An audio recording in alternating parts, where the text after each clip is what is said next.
नमस्कार साथियों, सांसों का रुक जाना ही मरना नहीं होता। जो व्यक्ति सही को सही और गलत को गलत ना कह सके, मेरी नज़र में तो हर व्यक्ति मरा हुआ है। और इसी क्रम में आजकल जो उत्तराखंड के अंदर धामी सरकार के 3 साल बेमिसाल बताए जा रहे हैं और उन 3 सालों का कार्य बताया जा रहा है। कुछ ऐसे ही बेमिसाल उपलब्धियां, कुछ ऐसे ही बेमिसाल कार्य मैं भी बताना चाहूँगा कि क्या कुछ इन 3 सालों में उत्तराखंड के अंदर घटित हुआ है। दोस्तों, चाहे अंकिता भंडारी का मामला ले लीजिए, उसमें क्या हुआ, वो कितना बेमिसाल था। चाहे मूल निवास भू कानून का मामला देख लीजिए, वो कितना बेमिसाल था, उसमें क्या हुआ। चाहे आप पेपर घोटाला हुआ हो, पेपर लीक हुए हो, वो कितने बेमिसाल थे, वो देख लीजिए आप। हमारे उन बड़बोले नेताओं का क्या, वो कितना बेमिसाल है। जो हमें रहते रहते भी सड़क छाप कह जाते हैं, वो कितना बेमिसाल है, उसका क्या।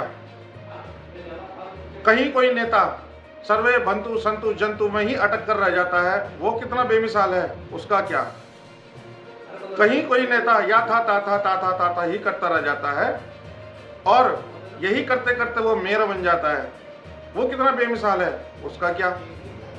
कोई सदन में हमें सड़क छाप कहता है, वो कितना बेमिसाल है, उसका क्या।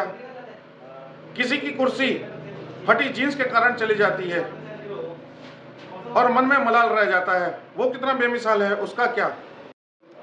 पहाड़ की खेती को सूअरों और बंदरों ने जो चौपट कर दिया है, वो कितना बेमिसाल है, उसका क्या। पहाड़ों से जो पलायन हो चुका है, पलायन को मजबूर हो गए हैं लोग, वो कितना बेमिसाल है, उसका क्या। भ्रष्टाचार का क्या, वो कितना बेमिसाल है। उत्तराखंड में बढ़ते डेमोग्राफिक चेंजेस का क्या, वो कितना बेमिसाल है। उत्तराखंड के अंदर कानून की लचर व्यवस्था का क्या, वो कितना बेमिसाल है। नेताओं का गोद लिया हुआ गांव गोद में रहते रहते ही शहीद हो गया है, वो कितना बेमिसाल है, उसका क्या।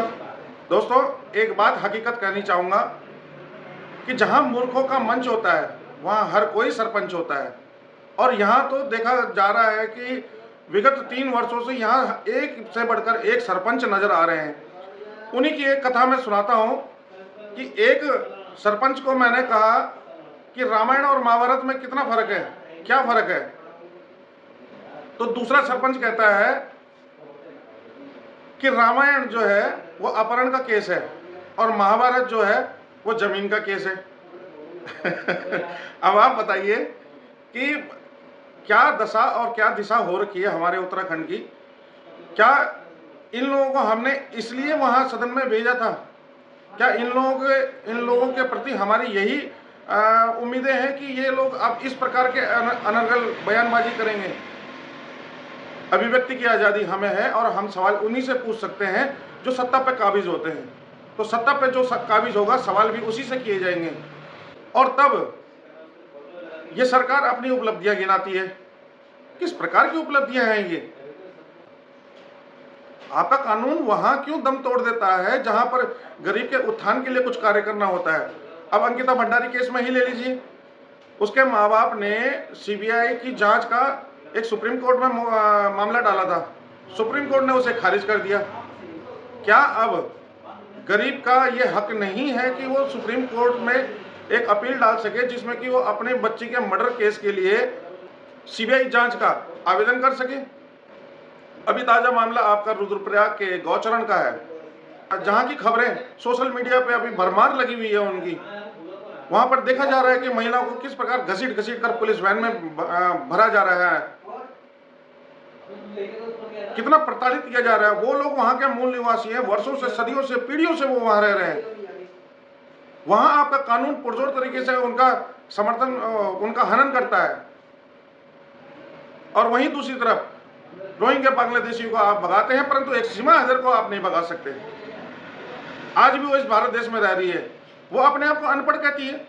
किस प्रकार आप उसको अनपढ़ कहेंगे कि जो पाकिस्तान से दुबई गई, वहां करेंसी चेंज की, उसके बाद वो नेपाल आई, नेपाल के रास्ते भारत में आ गई और भारत में आकर उसने अपना पासपोर्ट तक बनवा लिया है, आधार कार्ड बनवा लिया है, पैन कार्ड बनवा लिया है। क्या वो आतंकवाद की श्रेणी में नहीं आता? क्या वहां आपको वो व्यक्ति दिखाई नहीं देता कि ये आतंकवादी गतिविधियों में शामिल हो सकता है? व आतंकवादी गतिविधियों में शामिल आप उन उत्तराखंडी लोगों को देखते हैं जो अपने अभिव्यक्ति की आज़ादी के तहत महेंद्र भट्ट के पुतले में बम रखकर फोड़ देते हैं, वो आपको माओवादी आतंकवादी दिखते हैं।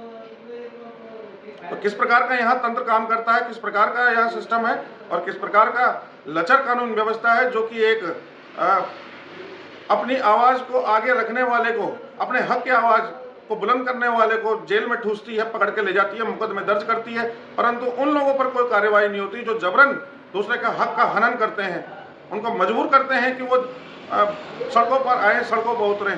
तो क्यों इस प्रकार मजबूर किया जाता है?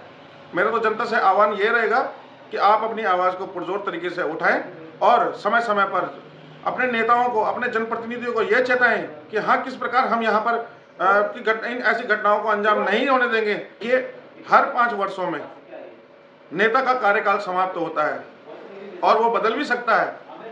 उन 5 सालों में आप आकलन कीजिए ना कि जिस नेता को हमने चुनकर भेजा है, क्या उसने सही काम किया इन 5 सालों में, और अगर नहीं किए तो अगली बार उन्हें वोट काम के आधार पर दीजिए। पहले पूछिए उनसे कि आपने क्या काम किए, क्या आपकी रणनीति है, क्या आपका सोचना है, क्या आप हमारे लोगों का, हम लोगों के लिए करेंगे।